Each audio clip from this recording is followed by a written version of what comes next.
नमस्कार दोस्तों, मेरा नाम है रुपेश।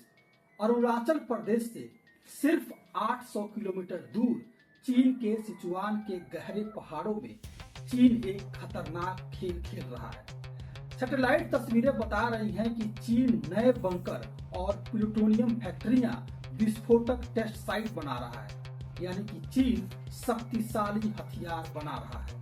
ये सिर्फ खबर नहीं बल्कि भारत की सुरक्षा को लेकर भी सवाल उठने लगे हैं। सवाल ये है, क्या चीन भारत को निशाना बना रहा है या चीन अमेरिका के खिलाफ युद्ध की रणनीति तैयार कर रहा है। दोस्तों, ये खबर न्यूयॉर्क टाइम्स की है, जहां चीन के दक्षिण पश्चिम के सिचुआन प्रांत स्थित जितोंग और पिंगटोंग में चीन वॉरहेड बना रहा है। आप जानना चाहेंगे कि वॉरहेड क्या है। दोस्तों, वॉरहेड साधारण भाषा में कहें तो मिसाइल, रॉकेट, टॉर्पीडो या परमाणु बम का वो सबसे आगे वाला हिस्सा है जिसके अंदर असली विस्फोटक या तबाही मचाने वाला पदार्थ भरा होता है।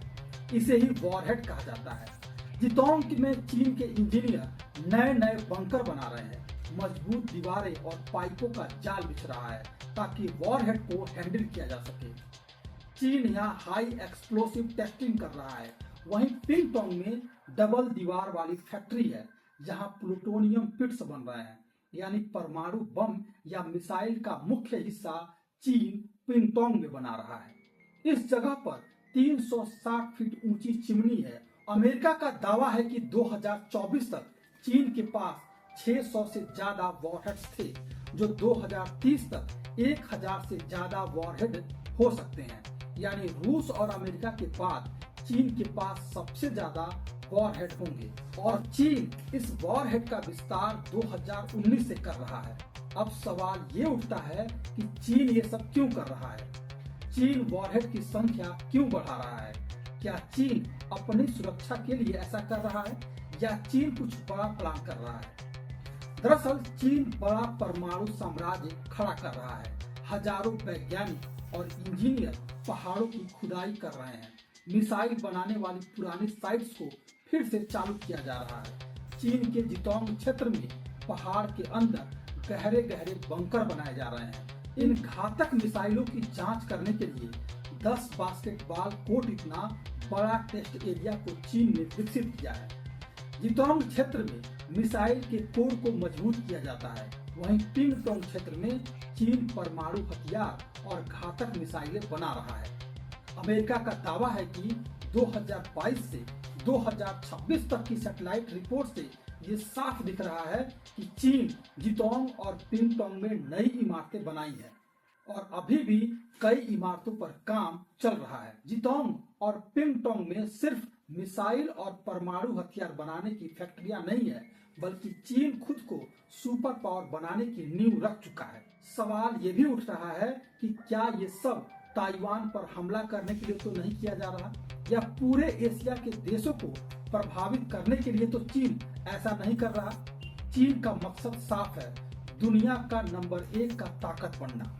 इससे अमेरिका से चीन का टकराव और भी बढ़ रहा है। वहीं ताइवान पर दबाव और साउथ चाइना यानी कि प्रशांत महासागर के 80 से 90% पानी पर अपना दावा मजबूत करने के लिए भी चीन ऐसी चालें चल रहा है। वहीं चीन कहता है कि हम किसी को न्यूक्लियर ब्लैकमेल नहीं होने देंगे।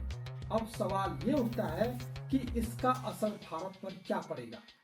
दोस्तों, चीन का जितोंग और पिंगटोंग क्षेत्र भारत से 800 किलोमीटर की दूरी पर है, लेकिन ये सिर्फ नंबर है। लेकिन असली डर चीन के पास मौजूद घातक मिसाइलों की रेंज से है। चीन सिचुआन क्षेत्र से DF-26 मिसाइल से पूरे भारत पर एक साथ हमला कर सकता है।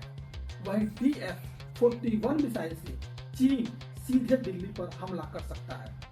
अब सवाल उठता है, क्या भारत को चीन से खतरा है।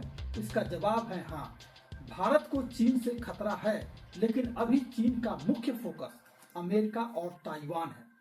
भारत के साथ चीन का बॉर्डर पर तनाव जरूर है, लेकिन परमाणु युद्ध की आशंका कहीं भी दूर दूर तक दिखाई नहीं दे रही। भारत और चीन यानी कि दोनों ही देश पहले हमला की नीति नहीं अपनाते हैं। अगर देखा जाए तो चीन के पास 600 वॉरहेड्स हैं, जबकि भारत के पास सिर्फ 170 वॉरहेड है। लेकिन भारत का सिस्टम काफी मजबूत है। दूरी मायने नहीं रखती, बल्कि भारत के पास किसी भी मिसाइल को मार गिराने की क्षमता वाले उच्च तकनीक के हथियार हैं। अब सवाल उठता है कि अगर चीन हमला किया तो क्या भारत जवाब देने की स्थिति में है? तो इसका जवाब है हाँ, भारत भी चीन को मुंहतोड़ या किसी भी देश को मुंहतोड़ जवाब दे सकता है, क्योंकि भारत के पास अग्नि 5 मिसाइल है। अग्नि 5 मिसाइल से भारत 5000 से 8000 किमी तक की क्षेत्र पर एक साथ हमला कर सकता है। भारत की MIRV टेक्नोलॉजी बीजिंग तक मिसाइल से तबाही मचा सकती है। भारत के पास जमीन से मार करने वाली अग्नि मिसाइलें हैं। समुद्र से मार करने के लिए INS अरिहंत और K-15 मिसाइलें हैं। वहीं हवा में मार करने के लिए राफेल और ब्रह्मोस है। भारत चीन सीमा पर हजारों किलोमीटर की सड़कें भारत ने बनाई है। भारत का एयरबेस उच्च तकनीक वाला है। 2030 तक एशिया के देश अपने आप को परमाणु ऊर्जा से संपन्न करने की होड़ में लगे हैं। इस मामले में चीन आगे रहेगा, लेकिन भारत MIRV तकनीक और सबमरीन से किसी भी देश को आंख दिखा सकेगा। चीन और भारत हथियार खरीदने की होड़ में है। भारत और चीन दोनों देश आर्थिक पार्टनर भी हैं। अगर देखा जाए तो चीन को पता है कि भारत से उसे खतरा दूर दूर तक नहीं है। इसका मतलब साफ है कि चीन को खतरा अमेरिका से है और चीन ताइवान पर अपना हक जमाना चाहता है। इसलिए चीन अपने हथियार को विकसित कर रहा है। चीन हथियार को और घातक बना रहा है। दोस्तों, ये युद्ध की कहानी नहीं है, ये होड़ है एक दूसरे से परमाणु ऊर्जा में, हथियारों के मामले में आगे निकलने की, अपने आप को दूसरे देशों के मुकाबले खुद को मजबूत करने की। चीन हथियारों का जखीरा बढ़ा रहा है, वहीं भारत भी किसी भी दुश्मन देश से निपटने के लिए तैयार है। भारत की रणनीति है डिफेंस सिस्टम को मजबूत करना, स्मार्ट डिप्लोमेसी और नई तकनीक में निवेश करना। अंत में बड़ा सवाल आप लोगों के लिए, क्या हम अपनी न्यूक्लियर ताकत को और मजबूत करेंगे या डर कर बैठे रहेंगे? आप हमें कमेंट में बताओ। धन्यवाद। चैनल को लाइक, शेयर और सब्सक्राइब करना ना भूलें। जय हिंद।